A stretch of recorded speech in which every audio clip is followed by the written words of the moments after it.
I'm Nina Morris, and I was watching the dust settle on my grandfather's cocoa fields when the sleek black sedan pulled into the Hartwell place next door. The farmhouse had been empty for 3 years, and I'd grown comfortable with the silence. The woman who stepped out moved like she owned whatever ground her feet touched, designer heels clicking against gravel with military precision. Blonde hair caught Nashville spring sunlight as I pushed away from my office window. Something about her screamed trouble. "Who's the city girl?" Derek asked, joining me at the glass. "Our new neighbor, apparently." The woman surveyed her property with calculating eyes, pulling out her phone to snap photos of everything, including my plantation's irrigation system that bordered her land. "She's documenting," I muttered. 2 hours later, she knocked on my door. "Ms. Morris?" "I'm Megan Hughes." Her handshake was firm, professional. Blue eyes assessed me like evidence in a case. "I wanted to introduce myself and discuss your water usage rights." "Excuse me?" "Your irrigation system draws from the creek that runs through both properties. I need to understand the environmental impact." I stepped onto my porch, letting the screen door slam. "Are you questioning my farming practices?" "I'm an environmental compliance lawyer. It's what I do." The words hit like cold water. Environmental lawyer meant one thing in Nashville: trouble for anyone trying to make an honest living off the land. This plantation has operated sustainably for over a century. My family built Nashville's chocolate industry. Past practices don't guarantee current compliance. Her smile was sharp as broken glass. "I'll need to review your permits, water usage data, and soil management reports." "You'll need a warrant for that." "Actually, I won't. I represent the Tennessee Environmental Coalition. We're filing a comprehensive review of agricultural operations in this county." My phone buzzed with a text from Leslie. "Turn on Channel 5 News, now." The morning broadcast showed aerial footage of my plantation, with the headline, "Environmental Group Targets Historic Nashville Cocoa Farm." "Damn," I whispered. Megan's expression shifted slightly, something almost like regret flickering across her features. "I didn't expect the media attention." "But you're not surprised. Publicity helps environmental causes. It destroys family businesses." We stood in hostile silence, spring breeze carrying the scent of my cocoa flowers between us. She was beautiful in that dangerous way that makes smart people do stupid things, but I'd learned not to trust anything that looked too good. "I suggest you find legal representation, Ms. Morris. I suggest you remember we're neighbors now. Professional obligations don't change because of geography." She turned to leave, then paused. "Your irrigation system is actually quite innovative. 19th century engineering with modern efficiency." The unexpected compliment caught me off guard. "My great-grandfather designed it." "Smart man. He'd have liked you." He appreciated worthy opponents. Something shifted in her posture, guard dropping for just a moment. "I'm not your opponent, Nina. I'm doing my job." "Same thing, isn't it?" She walked away without answering, heels clicking against my gravel drive. I watched until she disappeared inside the Hartwell place, already planning my defense strategy. But I couldn't shake the memory of how she'd said my name. The war between us had begun before we'd even learned each other's middle names, but somehow I suspected this fight would be different than any I'd faced before. Environmental lawyers were supposed to be predictable, but nothing about Megan Hughes felt familiar. My phone rang. Derek's voice was tight with worry. "Nina, we've got a problem." "I know about the news. It's bigger than that. She's not just any environmental lawyer. She's the one who shut down the Morrison dairy operation last year. And the Henderson mining project." I sank into my porch swing, grandfather's ghost practically whispering warnings in the evening air. "Then we'd better be ready for a fight." 3 weeks later, I sat in the Davidson County Courthouse watching Megan Hughes destroy my life with surgical precision.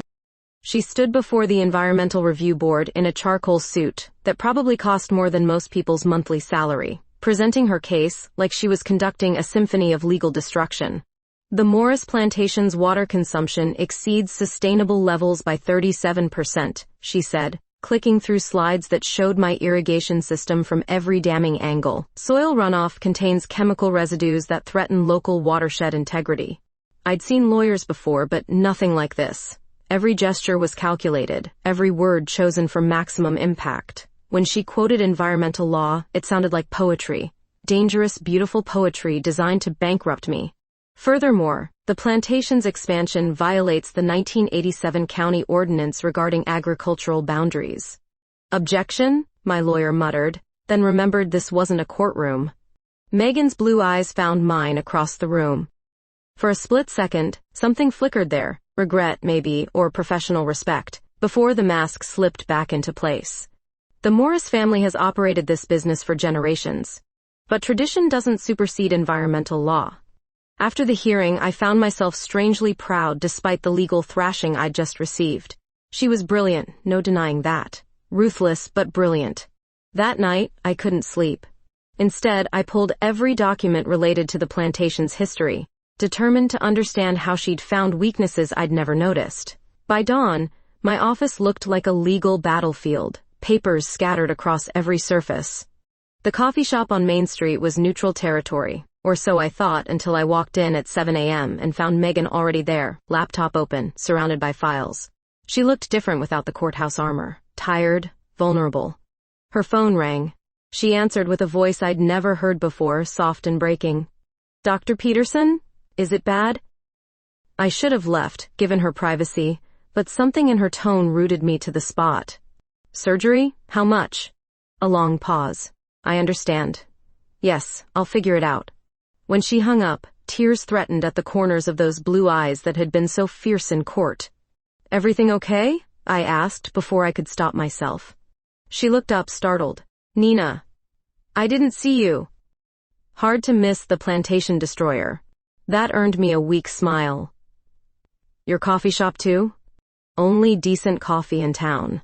I hesitated. "Bad news?" "My dog needs emergency surgery. Bloat, it's expensive and—" She shook her head. "Why am I telling you this?" "Because you're human, despite evidence to the contrary." "Gee, thanks." I studied her face, noting the way stress made her look younger, more fragile than the legal predator I'd faced yesterday. "How much?" "What?" "The surgery." "How much?" $8,000.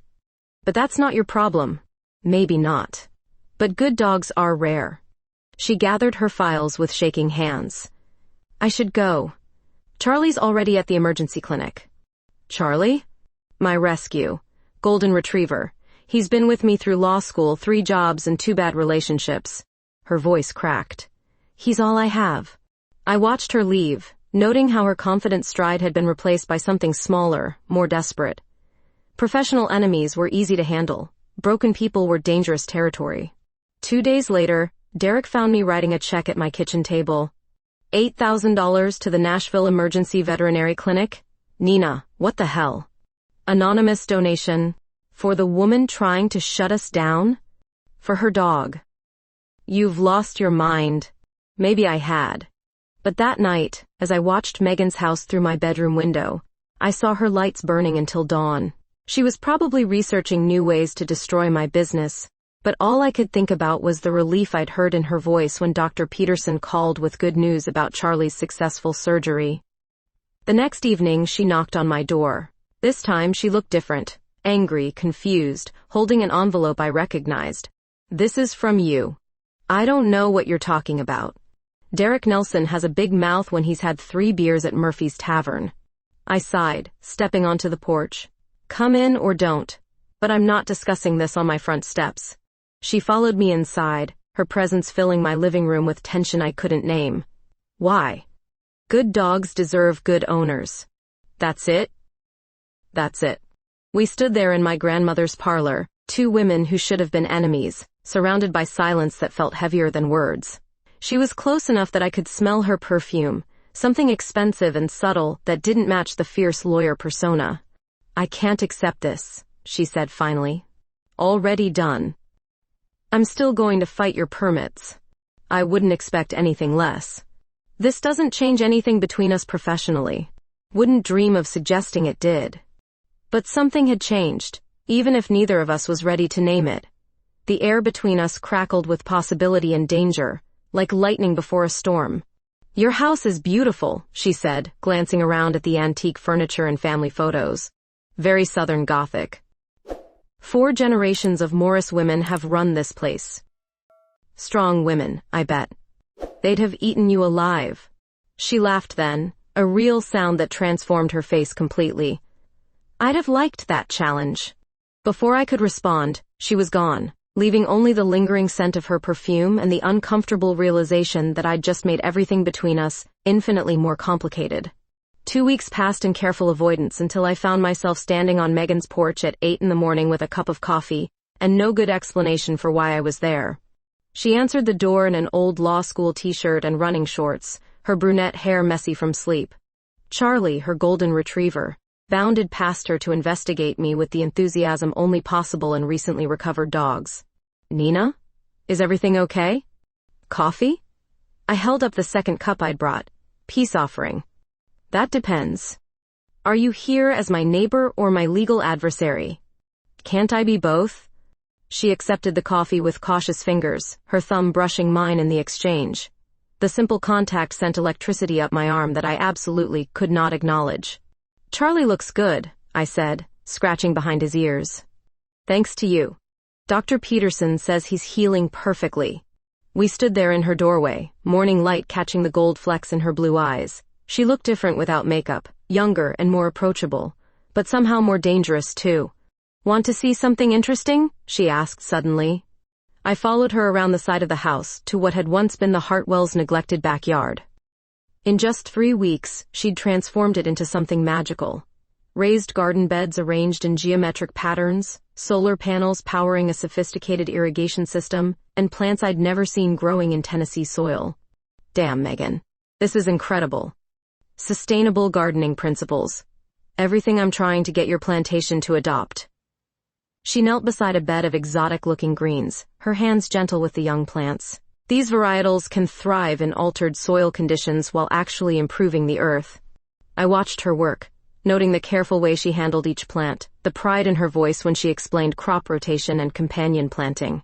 Her fingers were covered in rich soil, and I found myself staring at the way sunlight played across her forearms. You really know your stuff. I grew up on a farm in Oregon. Before law school, before I decided saving the environment was more important than working it. What changed your mind?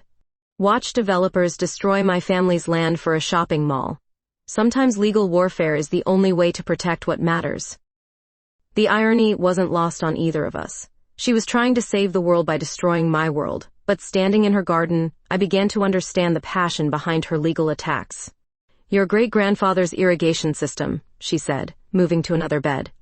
The engineering is actually brilliant. If you modified the water intake levels and added filtration stages here and here, you could reduce environmental impact by 60%. You've been studying our system. Professional curiosity. But there was something else in her voice, something that sounded almost like admiration.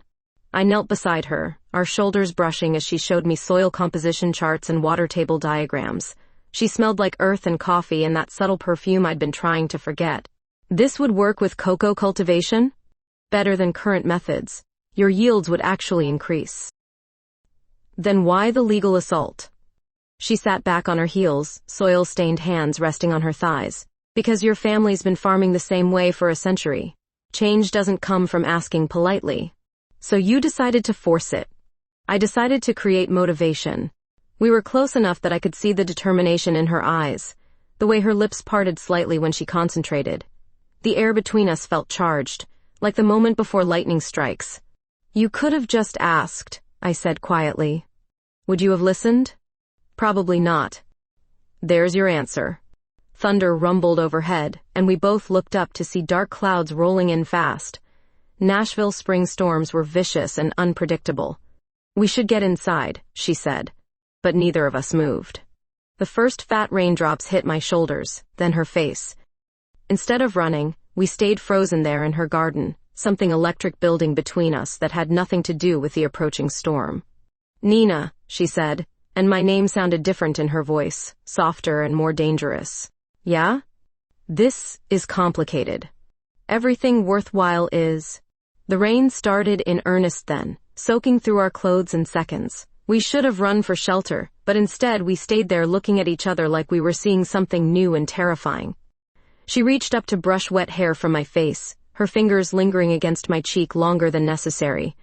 The touch was gentle, questioning, full of possibilities that scared us both. We should go inside, she whispered. Probably. But for another heartbeat we stayed exactly where we were, rain falling around us like a curtain separating us from the rest of the world. Her thumb traced along my jawline, and I felt myself leaning into the touch despite every logical reason not to.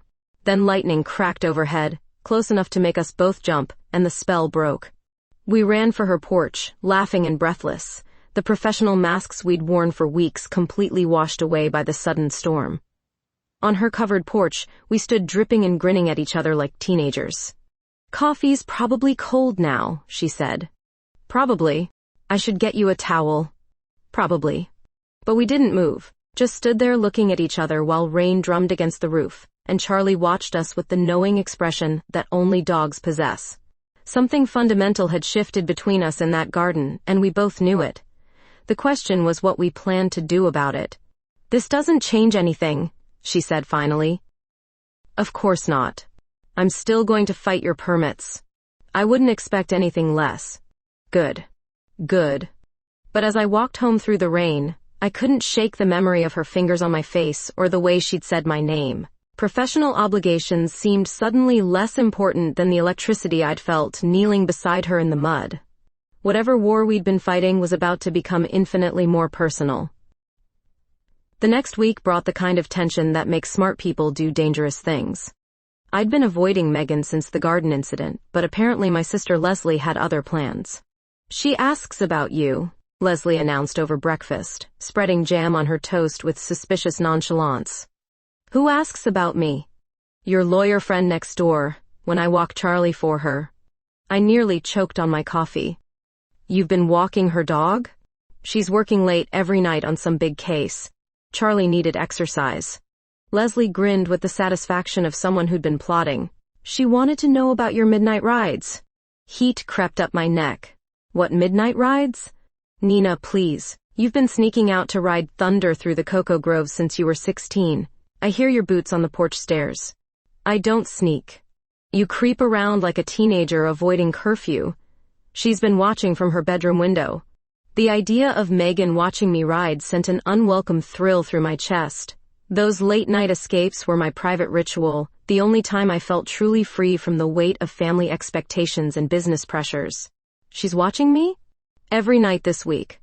Sometimes she sits on her porch steps with coffee and just waits for you to appear." I pushed away from the table, suddenly restless. She's probably gathering evidence for her case. Right. Because environmental lawyers always conduct surveillance in silk pajamas. Before I could demand specifics about the pajamas, my phone rang. Derek's voice was tight with excitement. "Nina, you need to see this. I found something in your great-grandfather's papers that changes everything." An hour later, we stood in my office reviewing documents I'd never seen before. Detailed environmental studies from the 1920s, soil composition reports that proved the plantation had actually improved local ecosystem health over decades. "She's wrong," Derek said, spreading charts across my desk. "The plantation isn't harming anything. It's been protecting this watershed for generations. Why didn't we have these during the hearing?" "They were misfiled in your grandfather's personal papers, not business records." I studied the reports, understanding flooding through me. Great-grandfather hadn't just built an irrigation system, he'd created an environmental preservation model that was decades ahead of its time. "We need to show these to our lawyer." Or, Derek said carefully, "we could show them to her." "Absolutely not." "Nina, think about it. She's an environmental lawyer. This is exactly what she wants to hear, proof that agriculture and conservation can coexist. She wants to shut us down. Does she? Or does she want to fix what she thinks is broken?" I turned to stare out the window toward Megan's house. The rational part of my brain knew Derek was right, but the emotional part, the part that remembered her fingers on my face in the rain, was terrified of giving her more reasons to stay in my life. That afternoon, I found her sitting on her front porch with coffee and legal files spread around her like battle plans.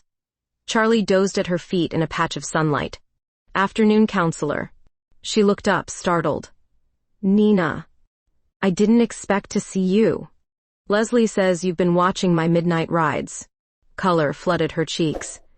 "I have insomnia. Your property is visible from my bedroom window." "And silk pajamas?" Your sister has a big mouth. But she was smiling now, the professional mask slipping. They're comfortable for working late. I settled into the chair beside her without invitation. What kind of case keeps you up all night? Yours, actually. She gestured at the files. I've been reviewing every environmental impact study done in this county over the past 50 years. Find anything interesting? Your plantation is an anomaly. Most agricultural operations show clear ecosystem degradation over time, but yours, she trailed off, frowning at a particularly dense report. But ours what? Yours shows improvement. Soil health, water clarity, even biodiversity indices. It doesn't make sense. This was my opening. I could produce great-grandfather's documents and prove her case was built on incomplete information. Instead, I found myself studying the way afternoon light caught the red highlights in her brown hair. Maybe some farming actually helps the land. That's not how industrial agriculture works. Who said we were industrial? She set down her coffee and really looked at me for the first time since I'd arrived. What aren't you telling me? Lots of things. Nina. Megan.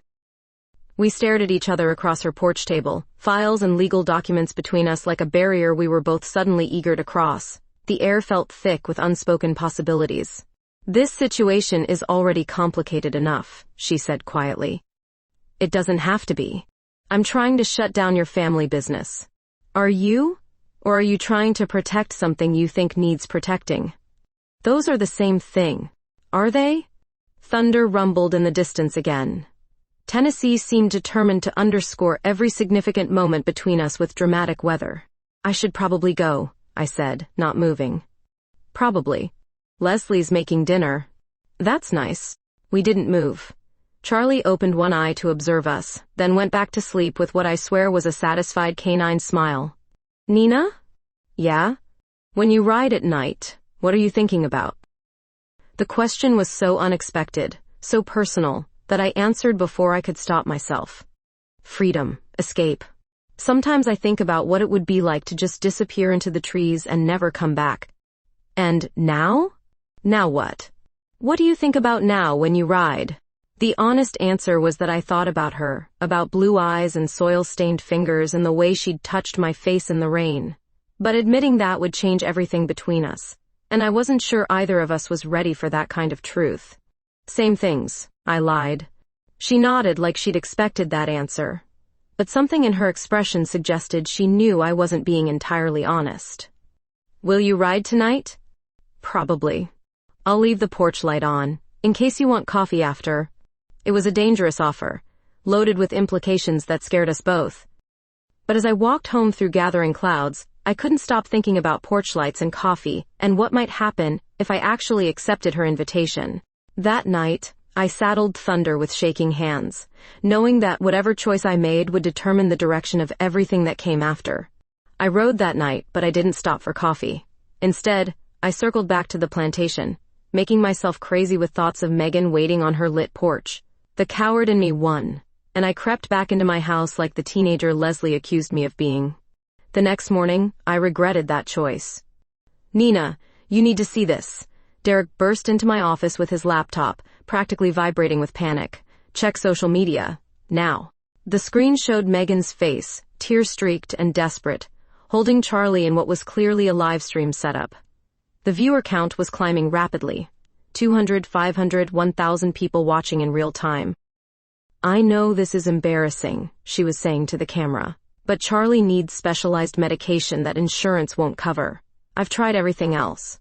Charlie wore a cone of shame and looked pathetically vulnerable. Megan had positioned herself so the camera caught both of them in soft morning light that made her look heartbreakingly beautiful. If you have pets, you know their family. Charlie's been with me through law school, career changes, relationship disasters. Her voice cracked slightly. I can't lose him. The chat exploded with hearts and donations. People were falling in love with both of them in real time. She's brilliant, I murmured, watching the viewer count hit 2,000. This is disaster, Derek said. She's gathering public sympathy right before our next hearing. But I wasn't thinking about legal strategy. I was thinking about how authentic her emotion looked, how the vulnerability made her even more attractive than the courtroom confidence ever had. Then I saw myself. The camera had caught me during my dawn run, visible through her window as I jogged past. The chat immediately exploded with questions. Who's the blonde? Is that your girlfriend? She's gorgeous. Show us more, neighbor girl. Megan glanced toward the window, clearly flustered. That's just my neighbor. Neighbor or neighbor, someone typed. It's complicated. Within hours, the clip had gone viral. Environmental Lawyers' emergency pet fund became Watch These Enemies Fall in Love, as viewers dissected every glance between us with the dedication of professional matchmakers. By evening, we were both trending on Nashville social media. Someone had edited together footage of our courthouse arguments with romantic movie music, creating a enemies to lovers highlight reel that had 50,000 views. My doorbell rang at sunset. Megan stood on my porch, her face a mixture of mortification and amusement. I'm so sorry, she said immediately. I had no idea the camera would catch you. How much did you raise? $15,000. People apparently love watching lawyer drama. And Charlie? Fully funded for the next year of treatment. She fingered her phone nervously. But now we have a bigger problem. She showed me the comments. Hundreds of people speculating about our relationship status, creating fan art, even starting betting pools on when we'd get together. Nashville's local news wants interviews, she said. Channel 5 called me the city's most eligible environmental crusader, and you the mysterious plantation heiress. I started laughing. I couldn't help it. The absurdity of becoming accidentally famous for a relationship that didn't even exist struck me as perfectly ridiculous. What? Plantation heiress? I sound like a gothic romance novel. You kind of look like one too, with all that blonde hair and family history. Thanks. It was a compliment. We stood there grinning at each other like idiots while my phone buzzed constantly with interview requests and friend messages asking if I was dating the hot lawyer on TV. So what do we do? I asked. I have no idea. I've never been accidentally famous before. Me neither. A car slowed on the road as it passed my driveway, the driver clearly trying to get photos. We both instinctively stepped closer together, presenting a united front against the intrusion. This is insane, Megan muttered. Completely. We're going to have to coordinate our responses, aren't we? Probably. Which means spending time together. Looks that way. The car finally moved on, but we didn't step apart.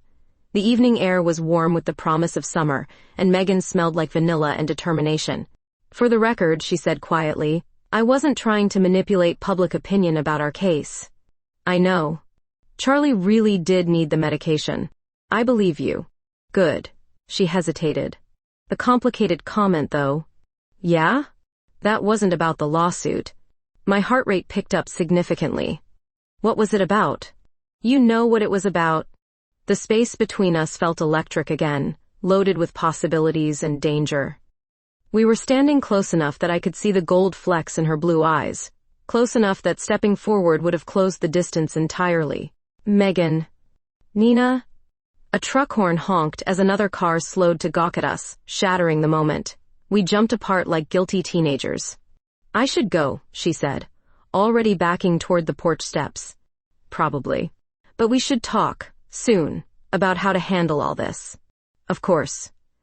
Professional coordination. Right. Professional. But the way she said it suggested she was thinking about anything but professional obligations. That night, I didn't even pretend to sleep. Instead, I sat on my porch and watched her house, where lights burned until dawn. Somewhere in Nashville, people were betting on our love story, creating fan fiction about our relationship, and planning our wedding. The irony was that they might not be wrong. The media circus arrived Tuesday morning like locusts. News vans lined both our driveways, satellite dishes pointing skyward, reporters with microphones stalking around our properties like vultures. I watched from my kitchen window as a blonde correspondent positioned herself strategically to capture both houses in her background, gesturing dramatically while discussing Nashville's most talked-about neighbors. My phone buzzed with a text from Megan, kitchen window. Now. She stood at her own window, holding up a piece of paper with help scrawled across it. Despite everything, I laughed. The back door was safer. I slipped out through my grandfather's old tobacco barn and made my way through the trees to her property. avoiding the media stationed out front like military surveillance. She let me in through her back entrance, both of us breathing hard from the covert operation. "This is insane," she said, peering through her front curtains at the assembled press. "Channel 5 has been here since dawn. What are they saying?" "That we're Nashville's hottest new power couple. They've interviewed 3 of your neighbors about our secret romance." "What secret romance?" "The one Mrs. Patterson apparently witnesses every time you bring me coffee." I groaned. Elderly neighbors are worse than paparazzi. We stood in her living room, acutely aware that dozens of cameras waited outside, ready to capture any glimpse of us together. The irony wasn't lost on me. We were hiding inside her house like we actually were the secret lovers everyone believed us to be. "We need a plan," she said, pacing between her couch and window. Agreed. Option 1, complete denial. "We're just neighbors with professional differences." That'll never work. Too many people saw the live stream chemistry. Option 2, we lean into it. Give them the story they want. Fake a relationship? It's been done before. But she didn't sound convinced. Option 3, we tell the truth. Which is? She stopped pacing and looked at me with an expression I couldn't quite read. "That we're figuring it out as we go." Before I could respond, someone pounded on her front door. "Miss Hughes, Channel 4 News. We'd like to ask about your relationship with Nina Morris." We both froze, then burst into nervous laughter at the ridiculousness of hiding in her house. "This is like a farce," she whispered, complete with dramatic timing. The pounding moved to her back door. We were officially trapped. "Upstairs," she said, grabbing my hand without thinking. Her bedroom was soft and feminine in a way that surprised me. Cream-colored walls, plants on the windowsills, books stacked everywhere. The bed was unmade, sheets tangled like she'd had as much trouble sleeping as I had.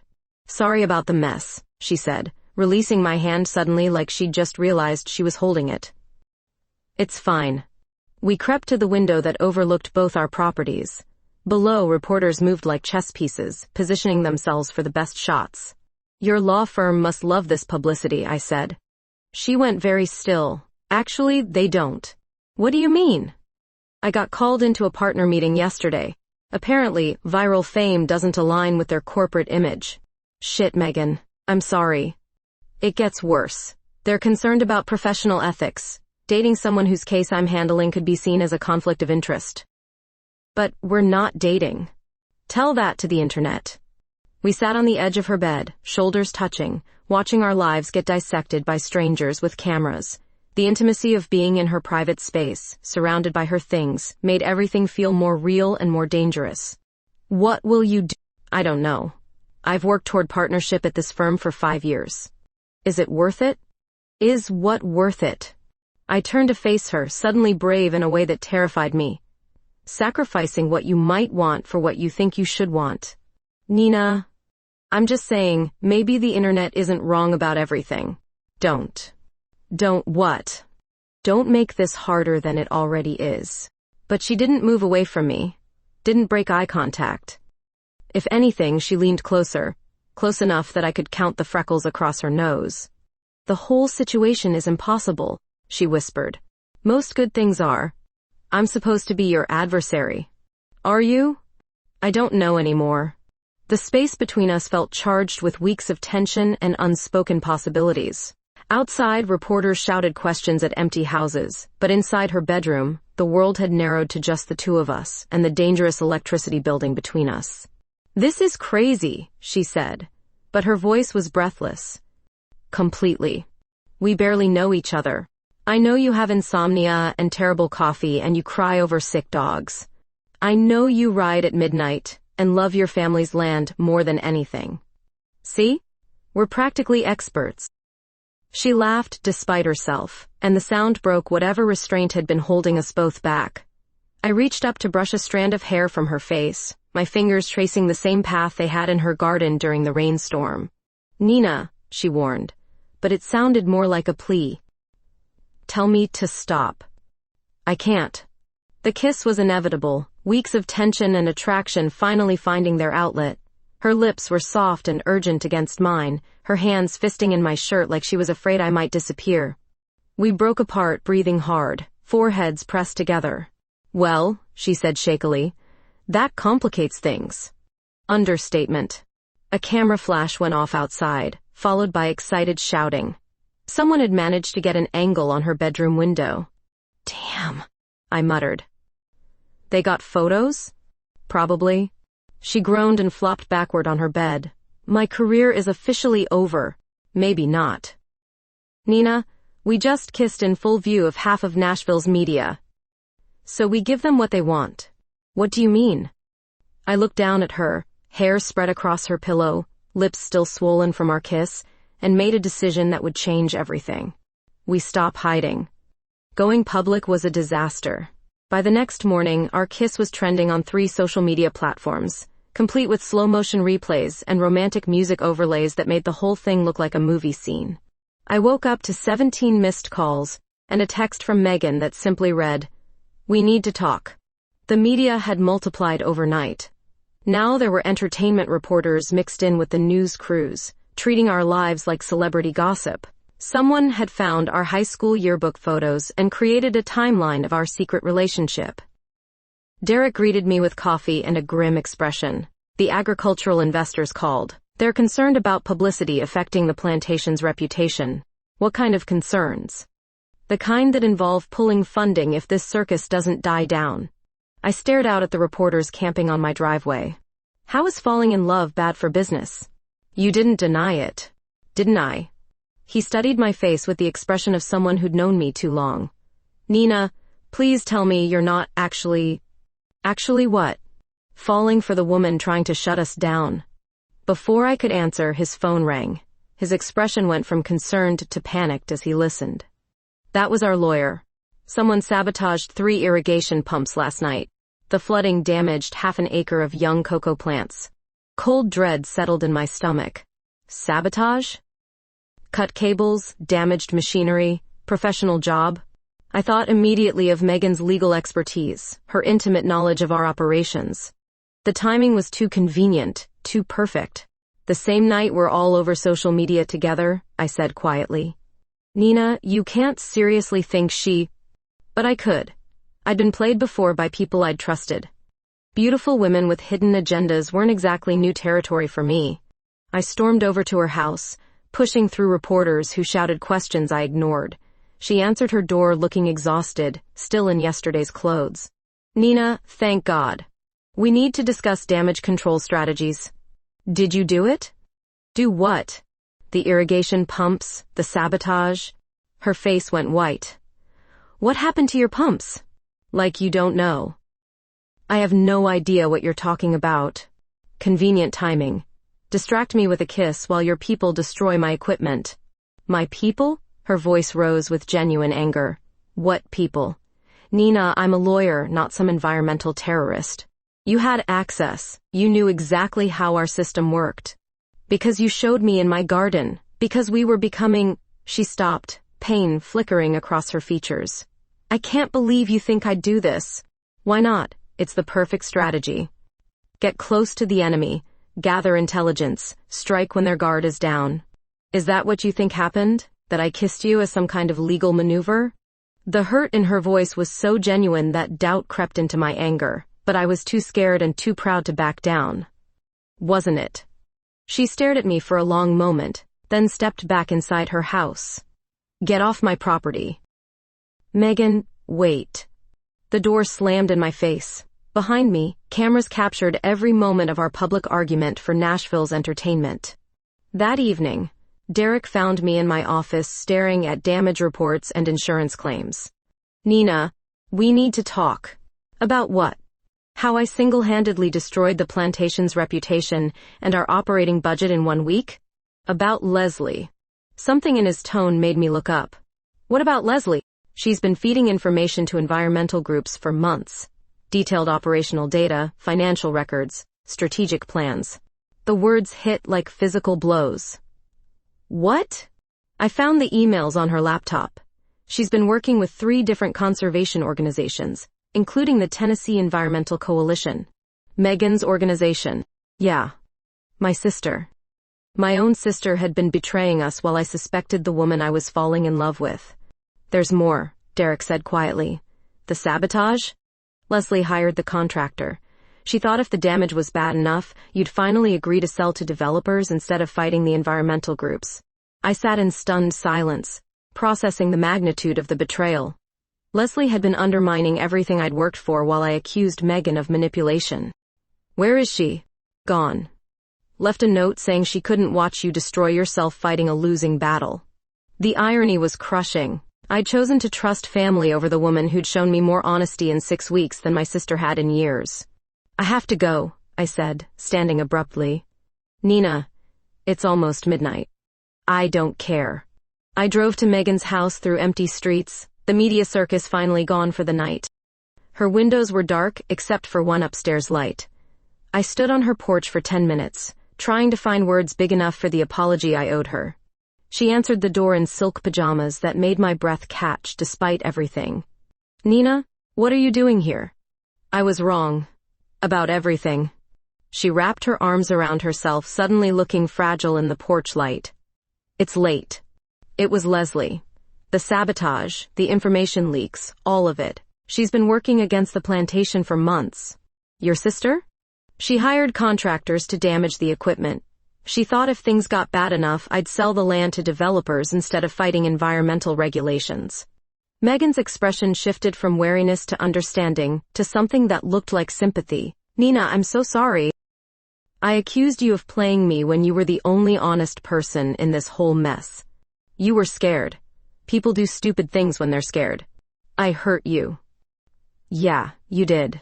We stood there in her doorway, the weight of misunderstandings and missed connections heavy between us. Is there any way to fix this? I asked quietly. I don't know. Trust isn't something you can just turn back on. What if I told you I was falling in love with you? I'd say you have terrible timing. What if I told you I think you're falling in love with me too?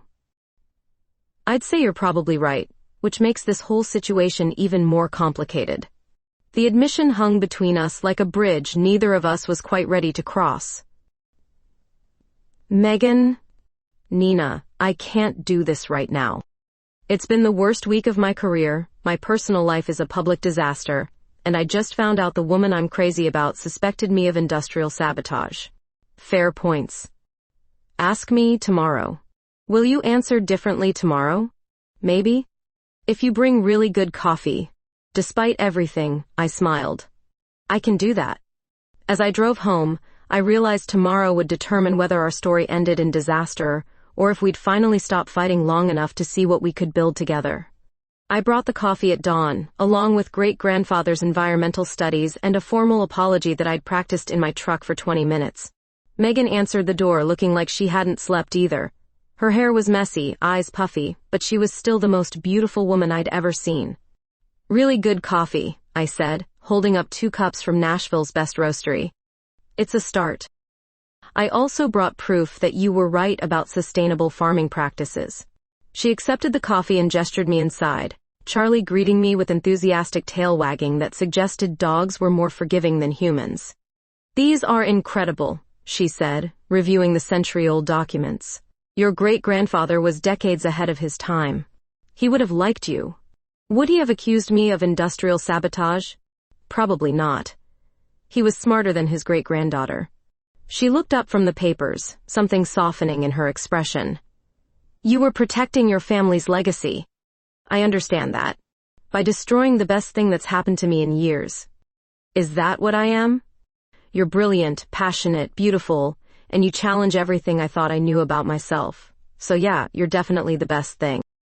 We sat across from each other at her kitchen table, coffee cooling between us, while we navigated the wreckage of the past week. My law firm wants me to resign, she said quietly. Because of me? Because of us. The partners think I've compromised my professional judgment. Have you? Completely. I've been trying to find ways to save your plantation instead of shut it down. That's not exactly zealous advocacy for my clients. What will you do? I don't know. Start my own practice maybe. Focus on collaborative environmental solutions instead of legal warfare. Sounds risky. Everything worthwhile is risky. I recognized my own words thrown back at me and smiled despite the gravity of our situation. There's something else, she said, fidgeting with her coffee cup. The media attention, the public speculation about us, my career imploding.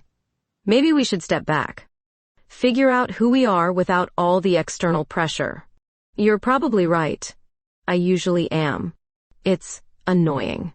One of my best qualities. We sat in comfortable silence, both of us knowing we were about to make a decision that would define everything that came after. Or, I said finally, we could say damn the consequences and see what happens when two stubborn women stop fighting long enough to fall in love properly. That's a terrible idea. The worst.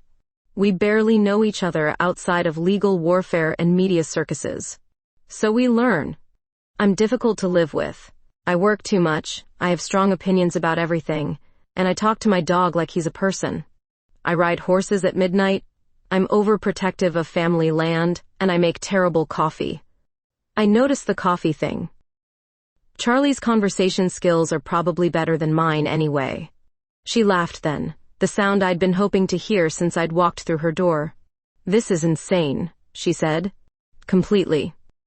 We'll probably drive each other crazy. Definitely. Good. I like crazy. Me too. The space between us felt electric again, but this time without the confusion and fear that had clouded every previous moment. This time, when I reached across the table to take her hand, she didn't pull away. So what now? She asked. Now we disappear for a few days. Let the media circus find someone else to torment. Where would we go? I know a place. 2 hours later, we were driving toward the old hunting cabin on the far edge of my property, Charlie riding happily in the back seat while Nashville's reporters searched empty houses for their missing celebrities. The cabin was rustic but comfortable, hidden among old-growth trees that blocked out the rest of the world. No cell service, no internet, no reporters with cameras. It's perfect, Megan said, standing on the porch looking out at acres of untouched forest. My grandfather built it as a retreat. Somewhere to think without distractions. And you brought me here to think? Among other things. She turned to face me, eyes bright with possibility and mischief. What other things? Instead of answering, I kissed her. This time without urgency or desperation, just the simple pleasure of her lips against mine. She tasted like coffee and promises, her hands sliding into my hair as she deepened the kiss. That's one thing, she murmured against my mouth. I have other ideas. Show me. The cabin's single room was simple. Fireplace, comfortable bed, books lining wooden shelves. We sat on the couch watching flames dance while Charlie claimed the hearth like he'd always lived there. I've been thinking, Megan said, curled against my side with wine making her voice soft and thoughtful. About the plantation, about sustainable practices, about what we could accomplish working together instead of against each other. Dangerous thoughts. The best kind. Her fingers traced patterns on my arm, innocent touches that sent fire through my veins. Outside, night settled around us like a protective blanket. Nina? Yeah? I want to try this, really try. Not for the cameras or the publicity or because we're caught up in drama, but because I think we could be something extraordinary together. Even though I accused you of sabotage? Even though you have terrible survival instincts when it comes to trust? Even though you were prepared to destroy my family business? Even though I was too stubborn to see that some battles don't need to be fought? I turned to face her fully, memorizing the way firelight played across her features. So, we're really doing this? We're really doing this. What happened next was inevitable. Weeks of tension and attraction finally finding their outlet in the privacy of cabin walls. She moved over me with confidence and tenderness, her hands mapping my body like territory she intended to claim permanently. Every touch was a question answered, every kiss a promise made. We made love like women who had finally stopped fighting themselves, desperate and gentle and completely honest for the first time since we'd met.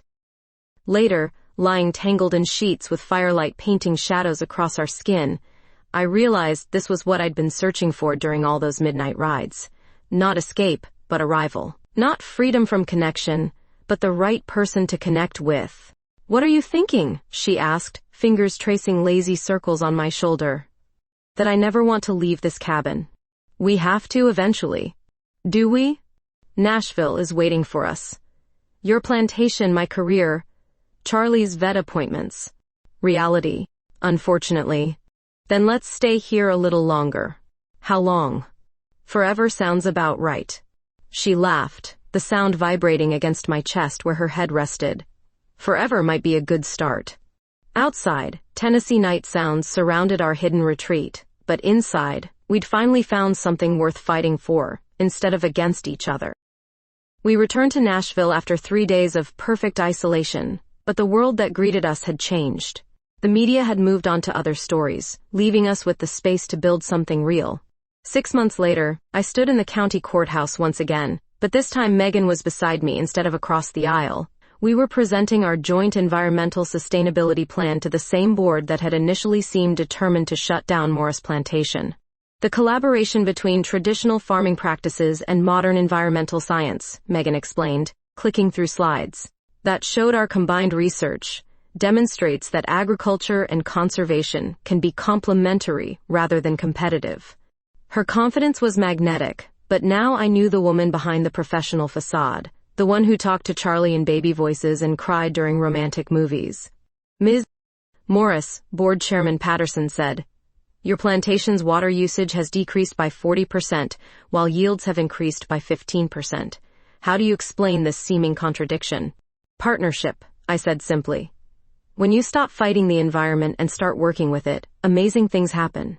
After the hearing, we walked hand in hand through downtown Nashville, no longer hiding from cameras or speculation. The city had embraced our story, turning us into local celebrities of the best kind. "Channel 5 wants to do a follow-up piece," Megan said, checking her phone. 6 months later, how's the romance going? "How is it going?" "Perfectly imperfect. You still ride at midnight, I still have terrible insomnia, and Charlie still thinks he's the center of the universe. Some things never change. Thank God." Her law practice was thriving from a converted barn on the plantation property. Environmental law with a focus on collaborative solutions had turned out to be exactly what Nashville needed. Companies lined up for her services, preferring partnership over litigation. "Speaking of changes," I said, stopping in front of the jewelry store where we'd been window shopping for weeks, "I had a thought." "About what?" "About making this permanent." Her eyes went wide as I dropped to one knee right there on the sidewalk, pulling out the ring I'd been carrying for 2 weeks, waiting for the perfect moment. "Megan Hughes, will you marry me?" "You're proposing in public?" "We fell in love in public, seems appropriate. People are staring. Let them stare." She looked down at me with tears in her eyes and that brilliant smile I'd been falling in love with for months. "Yes, you impossible woman, yes." The small crowd that had gathered burst into applause as I slipped the ring onto her finger and kissed her with all the passion I'd been holding back for 6 months of taking things slow. "I love you," I whispered against her lips. "I love you too." That evening, we hosted our first joint harvest festival at the plantation. The fields were filled with Nashville families, children running between the cocoa trees while adults sampled chocolate and wine. Environmental groups mingled with agricultural supporters, the old battle lines dissolved into shared celebration. Derek raised a toast to the woman who saved the plantation by falling in love with its greatest enemy. "Former enemy?" Megan corrected, her arm around my waist. "Current fiancé," I added, still grinning at the sound of it. As the sun set over the Morris cocoa fields, painting everything golden, I realized this was what great-grandfather had envisioned when he'd built his sustainable farming system. Not just environmental protection, but community. Not just preservation, but growth. "What are you thinking?" Megan asked, following my gaze across the celebrating crowd. "That we're going to have the most beautiful wedding Nashville has ever seen. Right here?" "Right here. Among the cocoa trees, with Charlie as ring bearer and half the city as witnesses." "Perfect." Later, after the last guests had gone home and the cleanup was finished, we sat on my porch swing watching stars appear over the plantation. Charlie dozed at our feet, completely content with his expanded territory and doubled attention. "Any regrets?" I asked. "About what?" "Giving up your big law firm career for a barn office and a girlfriend who brings you terrible coffee every morning." "Former terrible coffee. Your skills have improved dramatically." "That's not an answer." She turned to face me, moonlight catching the diamond on her finger. Nina Morris, you are the best decision I've ever made, even if you do ride horses at unreasonable hours and have strong opinions about proper chocolate preparation. I'm learning to compromise. No, you're not. No, I'm not. Good. I fell in love with a stubborn plantation owner, not a pushover. And I fell in love with a fierce environmental warrior, not a domesticated lawyer. Then we're both getting exactly what we wanted. Better than what we wanted. As we sat there in comfortable silence, I thought about the journey that had brought us to this point, from enemies to lovers to partners, to something that felt permanent and precious and worth every moment of uncertainty we'd endured. The cocoa fields stretched out before us, thriving under our combined care, sustainable and profitable and beautiful. Tomorrow would bring new challenges, new opportunities, new reasons to fight for what we'd built together. But tonight, we were exactly where we belonged, home at last, in love at last, ready to build a future that honored both the past and the possibilities ahead. Ready for bed? Megan asked, standing and extending her hand. Always. Good. Because tomorrow we start planning a wedding. The wedding of the century. At least the wedding of the Nashville social season. Even better. We walked inside together, Charlie following with the satisfied air of a dog who'd successfully orchestrated a love story, and I knew that whatever came next, we'd face it together. The plantation was safe, love had won, and Nashville would never be the same. Perfect endings, it turned out, were just new beginnings in disguise.